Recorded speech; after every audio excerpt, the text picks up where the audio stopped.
வணக்கம் நண்பர்களே, நான் உங்கள் ராஜேந்திரன் பேசுகிறேன். இது நாளிதழில் வந்த வேலைவாய்ப்பு செய்தியாகும். வேலூர் சிஎம்சி வேலூர் கிறிஸ்டியன் மருத்துவக் கல்லூரியில் சீனியர் ரெசிடென்ட் டாக்டர் பணியில் 4 காலியிடங்கள் உள்ளன. கல்வி தகுதி எம்டி அல்லது எம்எஸ் முடித்தவர்கள் விண்ணப்பிக்கலாம். தேர்ந்தெடுக்கப்படும் முறை எழுத்துத் தேர்வு, நேர்காணல். ஆன்லைனில் விண்ணப்பிக்க வேண்டிய இணையதளம் clin.cmcvellore.ac.in என்ற இணையதளம் வாயிலாக வேலை, வயது, கல்வி தகுதி போன்ற அனைத்தையும் இணையத்தில் முழுமையாக தெரிந்து கொண்டு விண்ணப்பிக்கவும்.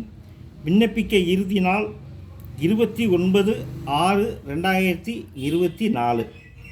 தகுதியுடைய மருத்துவர்கள் விண்ணப்பித்து பயனடையுமாறு கேட்டுக்கொள்கிறேன். வணக்கத்துடன் உங்கள் ராஜேந்திரன்.